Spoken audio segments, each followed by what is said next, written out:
나는 그리스도 안에서 진실을 말하고 거짓말을 하지 않습니다.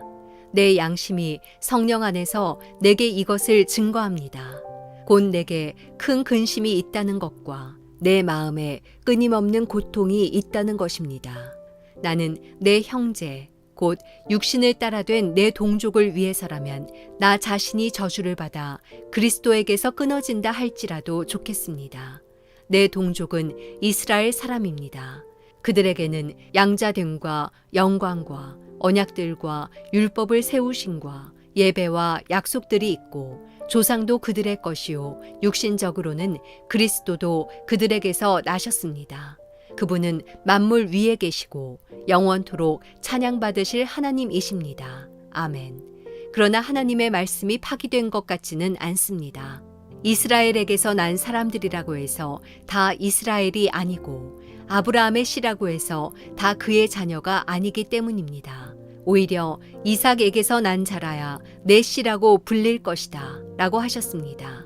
곧 육신의 자녀가 하나님의 자녀가 아니라 오직 약속의 자녀가 씨로 여김을 받는다는 것입니다. 약속의 말씀은 이것입니다. 내년 이때에 내가 올 것이니 사라에게 아들이 있을 것이다. 그뿐이 아닙니다. 리브가가 또한 우리 조상 이삭 한 사람으로 인해 임신했는데 그 자식들이 아직 태어나지도 않고 또 어떤 선이나 악을 행하기도 전에 택하심을 따라 되는 하나님의 뜻이 행위로 인하지 않고 오직 부르시는 분으로 인해 서게 하시려고 리브가에게 말씀하시기를 큰 자가 어린 자를 섬길 것이다 라고 하셨습니다. 기록되기를 내가 야곱은 사랑하고 에서는 미워했다 라고 한 것과 같습니다. 그렇다면 우리가 무슨 말을 하겠습니까? 하나님이 불의하십니까? 결코 그럴 수 없습니다. 하나님께서 모세에게 말씀하시기를 내가 긍휼히 여길 자를 긍휼히 여기고 내가 불쌍히 여길 자를 불쌍히 여길 것이다 라고 하셨습니다. 그러므로 이것은 원하는 사람에게 달려있는 것도 아니고 다름질하는 사람에게 달려있는 것도 아니고 오직 긍휼히 여기시는 하나님께 달려있습니다. 성경에서 바로에게 말씀하기를 내가 이를 위해 너를 세웠으니 곧 너로 인해 내 능력을 나타내고 내 이름이 온 땅에 전파되게 하려는 것이다 라고 했습니다. 이와 같이 하나님께서는 원하시는 사람을 긍휼히 여기시고 원하시는 사람을 완악하게 하십니다. 화요일 아침 기도를 시작하겠습니다. 오늘도 하나님 말씀 붙들고 우리에게 허락하신 이 귀한 하루를 믿음으로 반응하며 그렇게 살아가길 원합니다. 오늘은 로마서 9장 1절에서 18절까지의 말씀을 함께 나눕니다. 오늘 사도 바울은 분명히 1절에서 그리스도 안에서 진실을 말하고 거짓말을 하지 않습니다 라고 선언하고 있습니다. 과연 그리스도의 삶은 이와 같아야만 합니다. 우리의 삶으로 세상 가운데 불의를 거짓된 것을 드러낼 수는 없습니다. 우리가 하나님을 믿노라 하고 우리의 삶을 통해서 거짓된 것을 말한다고 한다면 우리의 삶은 그저 거짓에 불과할 것입니다. 그렇다면 우리가 사도 바울의 고백처럼 진실을 말한다는 것은 무엇을 의미할까요? 우리가 경험한 만큼, 보는 만큼, 아는 만큼 우리 하나님을 우리 삶을 통해서 증거하는 것을 말합니다. 그 어떠한 것도 거기에 가감할 수 없습니다. 그저 우리가 아는 하나님을 우리의 삶에 그대로 드러내는 것, 그것이 바로 진실을 말하는 것 아니겠습니까? 그러나 우리는 세상 앞에 거짓된 모습으로 설 때가 간혹 있습니다.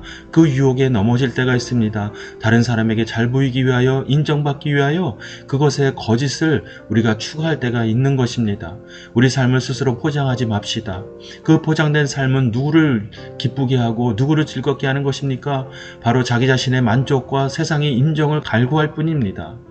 그저 우리의 삶을 거짓된 삶으로 포장하여 세상에 드러내는 것이 아니라 우리 삶의 역사하시는 하나님을 그대로 인정하며 나타내는 것, 그것이 바로 사도 바울이 말하는 진실들을 말하는 진실된 삶일 것입니다.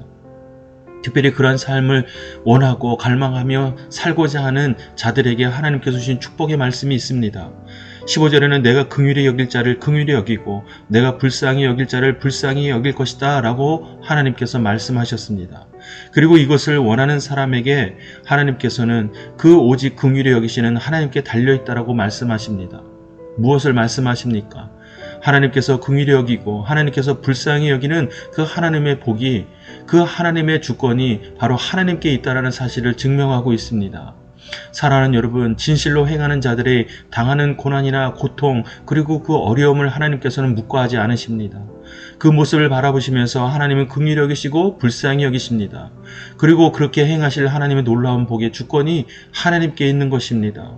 사람에게 달려있는 것이 아니라 오직 하나님께 있음을 우리에게 말씀하고 계십니다.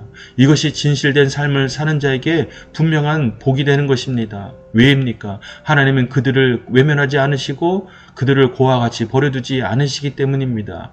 사랑하는 여러분, 우리의 삶으로 진실을 말합시다. 진실을 드러냅시다. 하나님의 말씀의 진리를 증거합시다. 그럴 때 하나님께서 우리 삶을 긍휼히 여기시며 분명히 하나님의 힘으로 인도하시고 붙드실 줄로 믿습니다.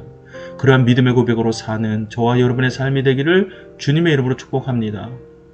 자, 이제 각자 주시는 하나님의 말씀을 깊이 묵상하고 말씀에 의지하여 오늘 하루를 하나님 앞에 의탁하며 함께 기도하겠습니다.